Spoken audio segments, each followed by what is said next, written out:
بحری عرب کے ساحلوں سے لے کر سرخ سمندر کے دہانے تک یہ ہے یمن، ایک ایسی سرزمین جو تاریخ کے آغاز سے تہذیبوں کا گہوارہ بھی رہی اور طاقتوں کی جنگ کا میدان بھی۔ جہاں کبھی خوشبوؤں کے قافلے گزرتے تھے، وہاں آج گولیوں کی آوازیں ہیں، بھوک کی چیخیں اور اقتدار کی بے رحم جنگ ہے۔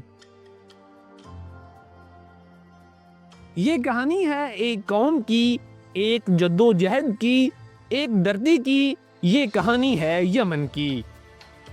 ناظرین کرام، یمن عرب دنیا کے جنوبی کنارے پر واقع ہے۔ اس کے ساحل دنیا کے سب سے اہم تجارتی راستوں کو چھوتے ہیں۔ یہ وہ سرزمین ہے جہاں قدیم تہذیب سبا پھلی پھولی، جہاں ملکہ سبا کی داستانیں آج بھی عرب شاعری کا حصہ ہیں۔ صدیوں تک یمن خوشحالی، تجارت اور زراعت کا مرکز رہا، لیکن نئی صدی کے آغاز کے ساتھ ہی یمن کا سفر بدل گیا۔ وہ ملک جو کبھی عرب کا جوہر کہلاتا تھا، آج جنگ، تقسیم اور انسانی بحران کی علامت بن چکا ہے۔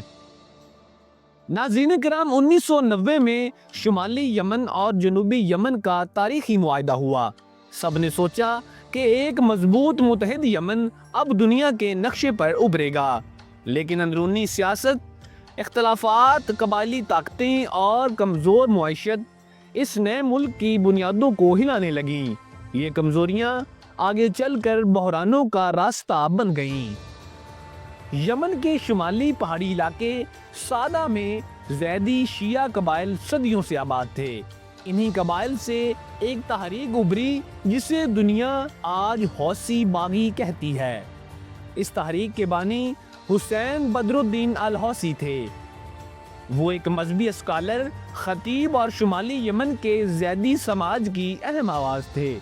ان کا پیغام تھا یمن میں سیاسی نظر انداز، معاشی محرومی اور زیدی شناخت کا تحفظ۔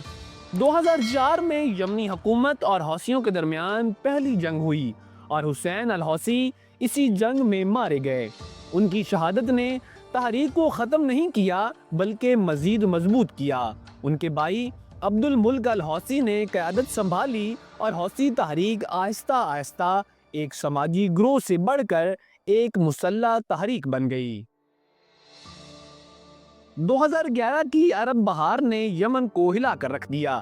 صدر علی عبداللہ الصالح کو اقتدار چھوڑنا پڑا، ملک سیاسی خلا میں چلا گیا، حکومت کمزور، معیشت تباہ اور قبائلی طاقتیں بے لگام ہو گئیں۔ یہ وہ لمحہ تھا جب یمن ایک بار پھر خانہ جنگی کی طرف دھکیلا گیا۔ ناظرین کرام، 2014 میں حوثی تحریک نے وہ قدم اٹھایا جس نے پورے مشرق وسطیٰ کو ہلا دیا۔ انہوں نے دارالحکومت صنعا پر قبضہ کر لیا، حکومت بکھر گئی، صدر ملک چھوڑنے پر مجبور ہوئے اور یمن مکمل طور پر خانہ جنگی میں داخل ہو گیا۔ ایک طرف حوثی تھے تو دوسری طرف یمنی حکومت، اور پھر اس جنگ میں علاقائی طاقتوں کی شمولیت نے یمن کو عالمی تنازع بنا دیا۔ ناظرین کرام، 2015 میں ایک بین الاقوامی اتحاد نے یمنی حکومت کی مدد کے نام پر جنگ میں حصہ لیا۔ فضائی حملے شروع ہوئے، زمینی لڑائیاں بڑھیں اور یمن کا ہر شہر میدان جنگ میں بدل گیا۔ اس پورے منظر میں حوثیوں نے نہ صرف شمالی یمن پر اپنی گرفت مضبوط کی بلکہ عالمی سیاست میں بھی ایک اہم کردار حاصل کیا۔ آج یمن کی جنگ صرف یمن کی نہیں، یہ کئی طاقتوں کے مفاد کی جنگ بن چکی ہے۔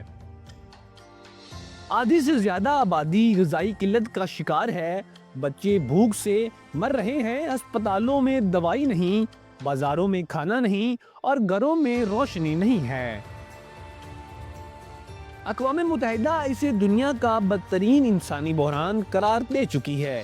یمن کی یہ حالت کسی ایک فریق کی وجہ سے نہیں، یہ سالوں کے سیاسی انتشار، جنگی فیصلوں اور بیرونی مداخلتوں کا نتیجہ ہے۔ آج یمن دو حصوں میں بٹا ہوا ہے، ایک طرف حوثیوں کا کنٹرول ہے تو دوسری طرف سرکاری حکومت اور اس کے اتحادی، اور بیچ میں پھنسے عام یمنی جو جنگ نہیں چاہتے، صرف زندگی چاہتے ہیں۔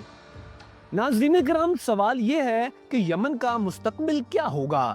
کیا یہ قوم خود کو دوبارہ تعمیر کر پائے گی؟ کیا یمنی بچے ایک نارمل زندگی دیکھ پائیں گے یا یہ جنگ نسلوں تک چلتی رہے گی؟ لیکن یمنی عوام کی ایک خاص بات یہ ہے، وہ ٹوٹتے نہیں، وہ دوبارہ اٹھ کھڑے ہوتے ہیں، اور شاید یہی ان کی سرزمین کی اصل بائیوگرافی ہے، امید کی بائیوگرافی۔ ناظرین کرام، یہ تھی یمن کی مکمل کہانی، ایک ملک کی، ایک قوم کی، اور ایک ایسی جنگ کی کہانی جس نے پوری دنیا کو جھنجھوڑ کر رکھ دیا۔